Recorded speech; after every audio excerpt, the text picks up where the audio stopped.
एक रिपोर्ट आपको दिखाते हैं। मनोहरपुर हादसे में बस दुर्घटना का मामला। हाई टेंशन लाइन की चपेट में आई बस। हाई टेंशन लाइन की चपेट में आने से लगी आग। चंद पलों में राख हो गई जिंदगियां। हादसे में बाप बेटी समेत 3 की मौत। बस में सवार थे 80 से ज्यादा यात्री। हादसे ने फिर खड़े किए सिस्टम पर सवाल। मुख्यमंत्री भजनलाल शर्मा ने जताई संवेदना। बेकाबू रफ्तार, अधूरी जांच और अब मौत। जयपुर जिले के मनोहरपुर थाना क्षेत्र में मंगलवार सुबह दर्दनाक हादसा हो गया। मजदूरों को लेकर जा रही एक sleeper bus high tension line की चपेट में आ गई। अचानक बस की छत पर रखे सामान में करंट दौड़ गया और देखते ही देखते आग लग गई। बस में अफरा तफरी मच गई और चीख पुकार के बीच कई मजदूर बस से कूदकर किसी तरीके से अपनी जान बचा पाए। हादसे में 3 लोगों की मौके पर ही मौत हो गई, वहीं करीब 1 दर्जन मजदूर झुलस गए। झुलसे 6 मरीजों को जयपुर के एसएमएस अस्पताल में भर्ती कराया गया। इनमें 4 महिलाएं, 1 पुरुष और 1 बच्चा शामिल है। वहीं अस्पताल प्रशासन का कहना है कि जैसे ही सूचना मिली, हमने बर्न यूनिट और इमरजेंसी टीम को अलर्ट किया और सभी मरीजों का प्राथमिक उपचार शुरू कर दिया। फिलहाल उनकी हालत पर निगरानी भी रखी जा रही है। भट्टे पर क्या पहले से भट्टे पर काम करते थे? नहीं, पहली बार गए। कितने लोग आए थे? हाँ, भट्टे के कितने पैसे मिल रहे हैं? कौन काम कर रहा था? ठेकेदार कितने एक हजार के कितने पैसे? बच्चे साथ में 450। भाई सिर्फ ये बताओ बस कहाँ से लाए थे? कितने लोग? बरेली से। आपकी खुद की बस थी? नहीं, ठेकेदार की। आज ही आए हो आप काम करने या पहले से काम कर रहे नहीं, थे? आज ही आए थे।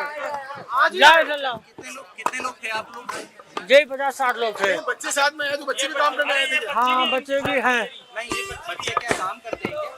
नहीं, बच्चे, हाँ, बच्चे काम करते नहीं है, फिलहाल ले आते हैं हम लोग। प्रारंभिक जांच में ये पता चला कि बस के ऊपर काफी ऊंचाई तक सामान रखा हुआ था। इसी कारण वो हाई टेंशन लाइन के संपर्क में आ गई। करंट लगने से बस में आग भड़क उठी। वहीं घटना की जानकारी मिलते ही जयपुर डिस्कॉम प्रशासन की टीम मौके पर पहुंची और अधिकारियों ने हाई टेंशन लाइन की ऊंचाई मापी। प्रारंभिक रिपोर्ट में कहा गया कि लाइन तय मापदंड के अनुसार ऊंचाई पर की गई थी, लेकिन बस की ऊंचाई अधिक होने से हादसा हुआ। मुख्यमंत्री भजनलाल शर्मा ने मनोहरपुर बस हादसे पर गहरी संवेदना जताई है। उन्होंने अपने सोशल मीडिया हैंडल पर कहा कि जयपुर के मनोहरपुर में हुई बस दुर्घटना में जनहानि का समाचार अत्यंत दुखद है। संबंधित अधिकारियों को घायलों के समुचित उपचार हेतु निर्देशित किया गया है। प्रभु से प्रार्थना है कि दिवंगत आत्माओं को अपने श्री चरणों में स्थान दे तथा घायलों को शीघ्र स्वस्थ लाभ भी प्रदान करे। तो वहीं डिप्टी सीएम प्रेमचंद बैरवा ने भी ट्वीट कर लिखा कि जयपुर जिले के शाहपुरा विधानसभा क्षेत्र के मनोहरपुर क्षेत्र में निजी स्लीपर बस की दुर्घटना में जनहानि का समाचार सुनकर मन अत्यंत व्यथित है। दुर्घटना की सूचना मिलते ही मैंने संबंधित अधिकारियों से वार्ता कर घायलों के समुचित उपचार सुनिश्चित करने हेतु निर्देशित किया है। मेरी संवेदनाएं शोक संतप्त परिजनों के साथ है। प्रभु श्री राम जी से प्रार्थना है कि दिवंगत आत्माओं को अपने श्री चरणों में स्थान प्रदान करे, साथ ही साथ घायलों को शीघ्र स्वास्थ्य लाभ प्रदान करे। शाहपुरा बस हादसे में एसएमएस अस्पताल में गंभीर घायलों को लाया गया है। मैं तस्वीरें दिखाऊं कि किस तरीके से जो शाहपुरा से गंभीर घायलों को यहां लाया गया है, उसके लिए प्रशासन पूरी तरीके से अलर्ट है। हालांकि इस समय जो है करीबन 6 लोगों को यहां पर लाया गया है। अतिरिक्त अधीक्षक है डॉक्टर प्रदीप हमारे साथ मौजूद है। सर, कितने लोगों को अभी लाया गया है और जिन लोगों को लाया गया है किस तरीके की स्थिति है, क्या बर्न परसेंटेज? देखिए, आज जो सुबह दुखद घटना घटित हुई, उनमें जो बस में मरीज जो घायल हुए हैं, बर्न के केसेस हुए हैं, उनको एसएमएस अस्पताल लाया जा रहा है। अभी तक 6 जो मरीज हैं वो एसएमएस अस्पताल की इमरजेंसी में पहुंचे हैं। बर्न के केसेस हैं, इलेक्ट्रिक बर्न के साथ साथ बर्न भी है। इन सब चीज़ों को देखते हुए हम सबको एक प्राइमरी ट्रीटमेंट देने के बाद में सबको इमरजेंसी बर्न वार्ड में शिफ्ट किया जा रहा है। वहाँ हमारे विशेषज्ञ चिकित्सकों की टीम उनको एग्जामिन कर रही है और ट्रीटमेंट दिया जा रहा है। अभी तक पूरे मरीज अभी स्टेबल हैं और हमारे विशेषज्ञ चिकित्सकों की टीम उनको असेस कर रही है। मनोहरपुर बस हादसा सिर्फ एक दुर्घटना नहीं बल्कि सिस्टम की लापरवाही का एक आईना है। इस हादसे ने एक बार फिर बस संचालन और सुरक्षा मानकों पर सवाल खड़े कर दिए हैं। कुछ ही हफ्ते पहले जैसलमेर में भी एक अग्निकांड हुआ था और अब जयपुर के मनोहरपुर में दोबारा वैसी ही लापरवाही सामने आई है। सवाल उठता है कि आखिर कब तक सड़कें लापरवाही की भेंट चढ़ती रहेंगी, कब तक नियम किताबों में रहेंगे और लोगों की जान यूं ही जाती रहेगी। जांच भले जारी हो, लेकिन दो परिवारों ने अपने अपने चिराग खो दिए। जयपुर से मोहम्मद रजाउल्ला के साथ Ajay Sharma, special desk, India news, Rajasthan. तो बार बार होते ये बस हादसे, आप एक तरीके से आप ये कह सकते हैं कि कई बड़े सवालों को जरूर उठाते हैं, और ये सवाल सीधे तौर पर प्रशासन के ऊपर ही उठना लाजमी है, क्योंकि अब बार बार अगर एक ही तरह के हादसों की पुनरावृत्ति हो रही हो तो फिर आखिर जो तमाम सेफ्टी के इंतजामों की बात होती है वो कहाँ है, ग्राउंड पर उनकी असल हकीकत क्या है। कम से कम ये हादसे उस बात की तस्दीक तो नहीं करते। अब जयपुर में ये जो हादसा हुआ है, 3 लोगों की जान इसमें भी चली गई है, 10 से ज़्यादा लोग झुलस गए हैं। अब कारण इसके चाहे जो भी हों, लेकिन आप सड़क के ऊपर दौड़ती हुई इन बसों की जो सेफ्टी और सिक्योरिटी है, इसको इंश्योर करना ये जाहिर है प्रशासन की जिम्मेदारी है, और उसमें नाकामी ज़रूर दिख रही है, और इसीलिए आप देख रहे हैं कि बार बार इस तरह के जो हादसे हैं उनकी पुनरावृत्ति हो रही है। अब ये मंगलवार को ये बस हाई टेंशन लाइन से टकरा गई, बस में करंट आया, आग लगी। उत्तर प्रदेश के रहने वाले इसमें 2 लोग हैं जिनकी जान गई, संख्या बढ़ी, और फिर जानकारी ये भी आई कि 3 लोगों की इसमें मौत हो गई, 10 लोग अभी इसमें झुलस गए, ऐसा बताया जा रहा है। खबर यह है कि बस के ऊपर बताया गया कि सिलेंडर रखा था जिसमें विस्फोट हो गया। जयपुर शहर से 50 किलोमीटर की दूरी पर यह मनोहरपुर इलाका है जहां यह हादसा हुआ है। इसके अलावा देश में अगर आप देखें तो बीते 15 दिनों में बस में आग लगने की ये 5वीं घटना है। इसके पहले 14 अक्टूबर को जैसलमेर आपने देखा कितना बड़ा बस हादसा हुआ था। इसके बाद 24, 25 और 26 अक्टूबर को आंध्र प्रदेश, यूपी और मध्य प्रदेश में भी ठीक इसी तरह के जो हादसे हैं वो देखने को मिले हैं। अब बस हादसे की जो जानकारी मिली, जयपुर कलेक्टर भी मौके पर पहुंचे हैं। 65 यात्री उन्होंने बताया कि बस में थे। उत्तर प्रदेश के पीलीभीत के सभी रहने वाले हैं, मजदूरी के लिए ईंट भट्टे पर ही आए थे। 300 मीटर पहले ही ईंट भट्टे से पहुंचने से यह हादसा हो गया। इसमें 3 लोगों की जान गई है। अब 15 दिन में आप देखिए बड़ी घटनाएं जो हुई देश के अंदर, ये कई सवालों को खड़ा करती हैं। सबसे पहले 14 अक्टूबर को जैसलमेर जोधपुर हाईवे पर चलती एसी स्लीपर बस है जिसमें आग लगी थी। 28 से यात्रियों की इसमें जान चली गई थी। 24 अक्टूबर को आंध्र प्रदेश के कुरनूल में एसी बस में बाइक से टकराने के बाद आग लगी। इसमें 20 लोगों की जलकर मौत हो गई और 19 यात्री ऐसे थे जिन्होंने बस से कूदकर अपनी जान बचाई। 25 अक्टूबर को मध्य प्रदेश के अशोकनगर जिले में शनिवार की रात बस में आग लगी। शिवपुरी जिले के पिछोर से इंदौर ये बस जा रही थी। बस पूरी तरह से जलकर के राख हो गई। इंदौर जाने वाले यात्री बताया जाता है बस में सवार थे। एक पुलिसकर्मी और ड्राइवर ने कांच तोड़ करके यात्रियों को बाहर निकाला। बस गनीमत ये रही कि इसमें कोई हताहत नहीं हुआ। फिर 26 अक्टूबर को उत्तर प्रदेश के लखनऊ आगरा एक्सप्रेसवे पर चलती एसी बस थी जिसका टायर फट गया और इसके बाद बस में आग लग गई। इसमें भी बताया जाता है कि 70 यात्री सवार थे। हालांकि सभी यात्री बाल बाल बच गए हैं, लेकिन सिस्टम की नाकामी तो ये है। और अगर आप मनोहरपुर यानी कि ये जो हालिया हादसा है इसको आप देखें तो इसमें जो रिपोर्ट दी गई है वो क्या कहती है आपको बता देते हैं। जिस रास्ते पर यह बस जा रही थी वो खेतों से होकर के ईंट भट्टे तक पहुंचने के लिए उपयोग किया जाने वाला कच्चा रास्ता है, कोई आम रास्ता नहीं है। अब उस पर स्लीपर बस अगर जाएगी तो आप अंदाज़ा लगा सकते हैं कि इस तरह की जो दुर्घटना होने की संभावना है वो बनी रहती है। सेंट्रल इलेक्ट्रिसिटी अथॉरिटी के रेगुलेशंस यानी कि 2023 के जो मापदंड हैं उनके मुताबिक आम रास्तों के अलावा जो 11 kV की ओवरहेड लाइन की ऊंचाई है वो ज़मीन से 15 फीट होनी चाहिए, जबकि मौके पर यह लाइन लगभग 17 फीट की ऊंचाई पर थी।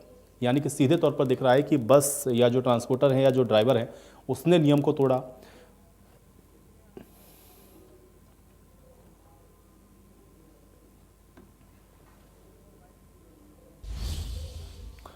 तो जयपुर के मनोहरपुर में हुए इस बस हादसे पर मुख्यमंत्री भजनलाल शर्मा की ओर से दुख जताया गया है। उन्होंने आज एक्स पर पोस्ट किया और इस हादसे की दुर्घटना को लेकर के इस हादसे पर उन्होंने जो दुख है वो व्यक्त किया और भजनलाल शर्मा ने हादसे पर अपना दुख जताया है। तो ये देखिए एक्स पर पोस्ट किया गया है मुख्यमंत्री भजनलाल शर्मा की ओर से। मनोहरपुर में हुई बस दुर्घटना के मामले में सीएम की ओर से एक्स पर पोस्ट किया गया है और इस हादसे पर उन्होंने दुख जताया है।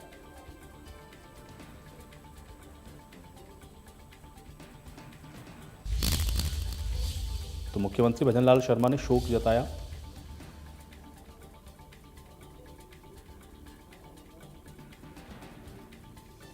और घायलों को शीघ्र स्वास्थ्य लाभ प्रदान हो, ये मुख्यमंत्री की ओर से एक्स पर पोस्ट करके अपनी संवेदना को प्रकट किया गया है।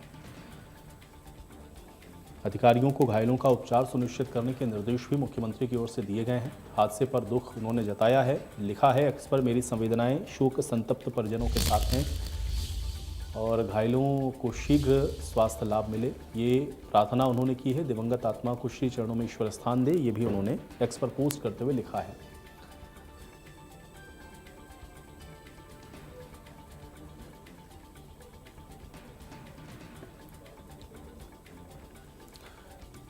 तो सीएम भजन लाल शर्मा की ओर से इस पर दुख व्यक्त किया गया है और लगातार आप देख रहे हैं कि इस हादसे को लेकर के जो दुख व्यक्त करने का सिलसिला है वो जारी है। मनोहरपुर में हुई बस दुर्घटना के मामले में डिप्टी सीएम प्रेमचंद बैरवा का भी ट्वीट आया है। एक्स पर उन्होंने पोस्ट किया है, दुख जताया है, अपनी संवेदना प्रकट की है। तो मनोहरपुर में हुई बस दुर्घटना के इस मामले में डिप्टी सीएम की ओर से भी एक्स पर पोस्ट किया गया और उन्होंने अपनी संवेदनाओं को व्यक्त किया। उन्होंने हादसे पर दुख जताया है। तो बार बार हो रही इस तरह की घटनाएं जाहिर है कि प्रशासन के लिए भी चिंता का भी विषय है और इस पर त्वरित जो कार्रवाई है वो होनी चाहिए।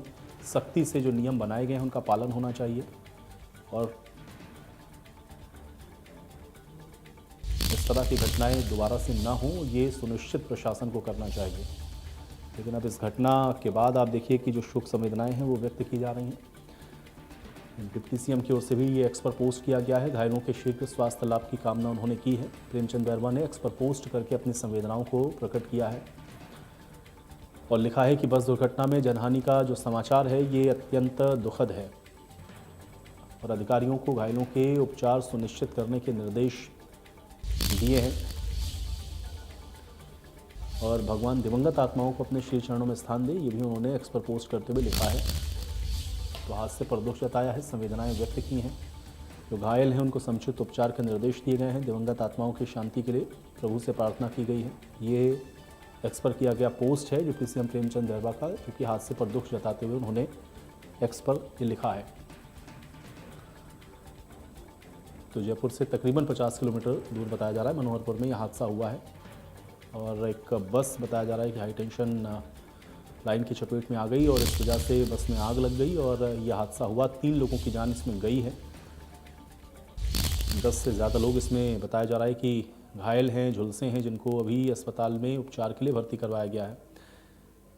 अब जिस तरह से हादसा हुआ है वो बहुत सारे सवालों को अपने साथ ज़रूर खड़ा करता है कि आखिर बार बार होते इस तरह के हादसे, क्या इसके कारण हैं? क्योंकि ज़्यादातर आप देख रहे हैं कि ये जो हादसे हैं ये लापरवाही के चलते ही हुए हैं और इसमें भी सब प्राइवेट आपको बस ऑपरेटर दिख रहे हैं जहाँ जहाँ पर भी हादसे हुए हैं।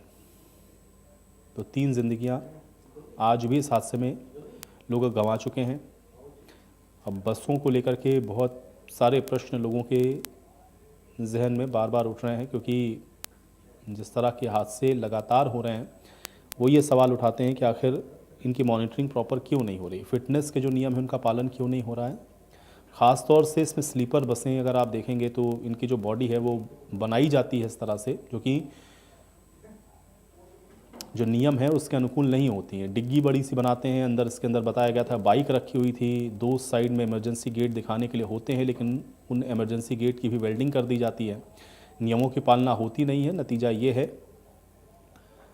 कि इस तरह के हादसे होते हैं और ये भी जो हादसा हुआ है इसमें भी अभी जो फ़िलहाल बताया जा रहा है कि अब डीटीओ का बयान है, ये डीटीओ ये कह रहे हैं कि पहली बार ये बस यूपी से राजस्थान आई और उसके बाद इसमें जो भी नियम थे उसका पालन नहीं किया गया।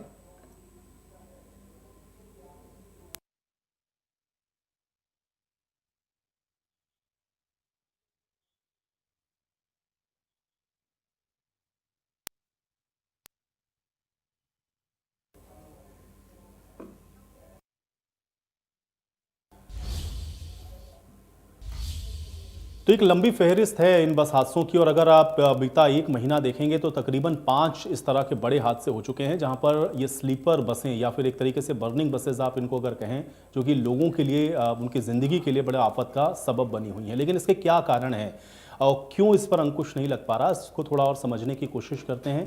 रोड सेफ्टी एक्सपर्ट पीके भाटिया जी इस बीच मेरे साथ जुड़ चुके हैं, सीधे उन्हीं से समझेंगे। पीके भाटिया जी, सबसे पहले तो बहुत स्वागत है आपका इंडिया न्यूज़ राजस्थान पर। भाटिया जी, आपसे मैं ये जानना चाह रहा हूँ, चूँकि बहुत सारे हादसे और अभी ये जो हादसा हुआ है ये एक बार फिर से उन तमाम सवालों को उठाता है कि आखिर इन सारे नियमों को जो बनाया गया है कि रोड सेफ्टी के लिए ये नियम है, इसका आपको अनुपालन करना है, क्या सिर्फ यही एकमात्र कारण आपको दिखता है कि ये जो हादसे हो रहे हैं या इसके पीछे कोई और वजह भी नज़र आती है? कैसे देखें लगातार होते हुए इन बस हादसों को? वजह तो बहुत हो सकती है, पर आपने जो कहा मैं उसको सत्यतः मानता हूँ कि लापरवाही इतनी ज़्यादा है regional transport office, DTO office वगैरह में कि कैजुअल अप्रोच है। लोग आए, उन्होंने कहा ऐसे देख लो, इसको फिटनेस दे दो, वो देखते तक नहीं है, फिटनेस सर्टिफिकेट जारी हो जाते हैं। जैसे अभी आपने कहा, इमरजेंसी गेट को बेल्ट कर दिया जाता है, बंद हो जाते हैं। जो चीज़ें नहीं रखनी चाहिए थी गाड़ी में, जैसे अभी परसों एक गाड़ी यहाँ चली, उसमें मोबाइल रखे हुए थे। मोबाइल एक ऐसा चीज़ है कि वो आग पकड़ेगा भी, फैलाएगा भी। तो इन सब चीज़ों के लिए देखो, गाड़ी मालिक तो लालची है, ड्राइवर और ज़्यादा लालची है, वो 2 पैसे के लिए कुछ भी कर सकता है। तो इन चीज़ों को कोई कानून नहीं रोक सकता, कोई कायदा नहीं रोक सकता। ये तो जन भावना है। मेरे अंदर ये भावना होनी चाहिए कि मैं 40-50 सवारियों की ज़िंदगी को लेके चल रहा हूँ, उनके साथ किसी तरह का कोई खिलवाड़ नहीं होना चाहिए। तो ये कौन बताएगा उनको, कौन सिखाएगा और कौन समझाएगा?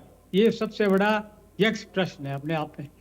तो बहुत नहीं, पहले लेकिन भाटिया जी, मैंने कॉन्फ्रेंस इसके भी तो पैमाने बने हुए हैं ना कि भाई बस का आप कितना मॉडिफिकेशन करा सकते हैं, क्या उसका एक जो मेजरमेंट है वो होना चाहिए, फिटनेस सर्टिफिकेट होना चाहिए, ये सारी चीज़ें बनी हुई हैं। तो ये तो सीधे तौर पर हम लोग मान लें कि सिस्टम की लापरवाही है और अब ध्यान नहीं देते हैं, इस वजह से इस तरह के हादसे होते हैं। सवा 16 आने, 16 आने भी, सवा 16 आने सिस्टम और लापरवाही डिपार्टमेंट्स की। मैं तो कह रहा हूँ ना, कैजुअल अप्रोच इतनी ज़्यादा हमारे देश में, अरे सब चलता है। इस एक फिक्रे से लाखों जिंदगियां हर साल तबाह हो रही हैं। अब राजस्थान में तो एक, क्या कहते हैं, एक तुक्का बन गया कि हर दूसरे दिन एक बस चलेगी और उसमें 10-20 लोग स्वाहा हो जाएंगे। तो आप क्या करोगे? बस वाले को पकड़ लोगे, उसको गिरफ्तार कर लोगे, उसके अगेंस्ट एक्शन ले लोगे। पर जिस इंस्पेक्टर ने फिटनेस जारी करी, उसके खिलाफ क्या एक्शन होता है? कोई एक्शन नहीं होता। तो ये जब तक सख्ती नहीं बढ़ती जाएगी, और फिर मैं कह रहा हूँ सख्ती भी कर लो, एक लालच जो दिमाग में बैठ गया है इन लोगों के कि पैसा लेना है और काम करना है, वो लालच जब तक नहीं जाएगा, वो लालच इंडिविजुअल से ही जा सकता है। मैं किसी को जबरदस्ती पैसा नहीं लेना या पैसा लेना बंद नहीं कर सकता। मेरी अपनी भावना होनी चाहिए कि मेरी जो ड्यूटी में जो दी गई है, मैं उसको अक्षरशः पालना करूं। ये देश हित में भी है, समाज हित में भी है, व्यक्तिगत हित में भी है। पर इतना ज़्यादा सिस्टम पिछले 70 साल आज़ादी के बाद देखे बिगड़ चुका है कि कोई परवाह ही नहीं करता। इतनी लापरवाही है।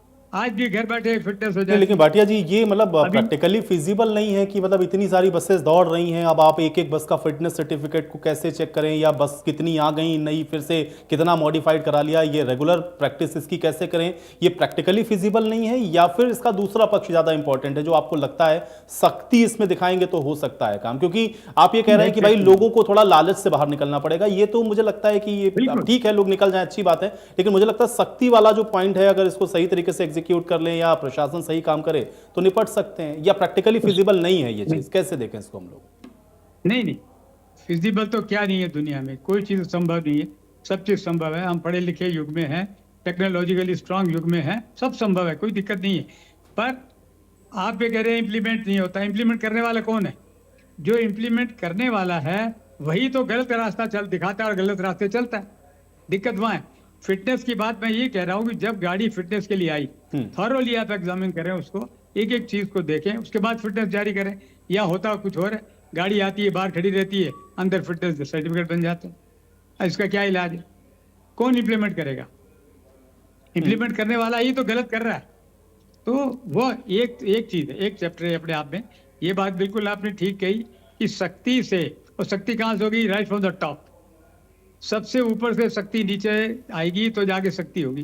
तो टॉप में बैठा भी आदमी अगर ये कह देगा ठीक है जी हम इंक्वायरी बिठा देते हैं, ये कर देते हैं, वो कर देते हैं, ये तो फेस सेविंग डिवाइसेस हैं, अपने आप को बचाने के तरीके हैं, बाकी कुछ नहीं है।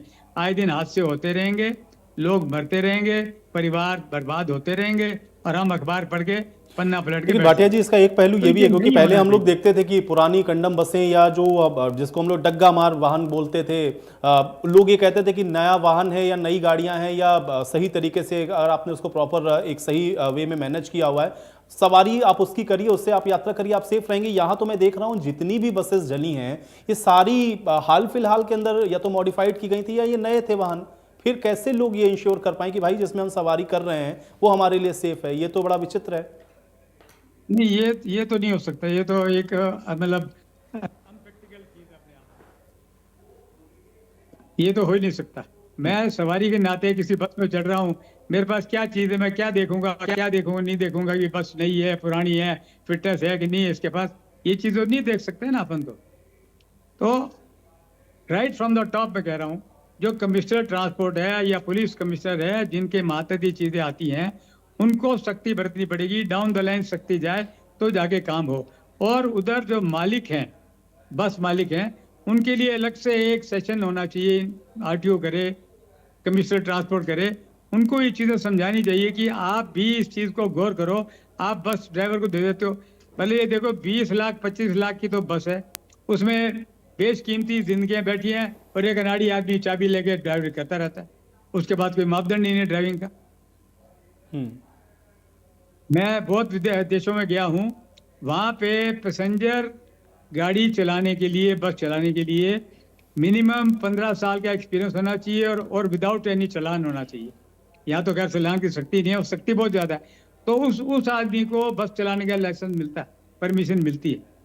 यहाँ कल जो खलासी आवाज़ लगाता, बस सवारियाँ चढ़ाता, आज वो चक्का संभाल रहा है, उसको ABCD मालूम नहीं है, सड़क के बारे में, नियम के बारे में, चलाने के बारे में, या बस की टेक्निक के बारे में वो भी मालूम नहीं है, तो क्या करेगा आदमी को?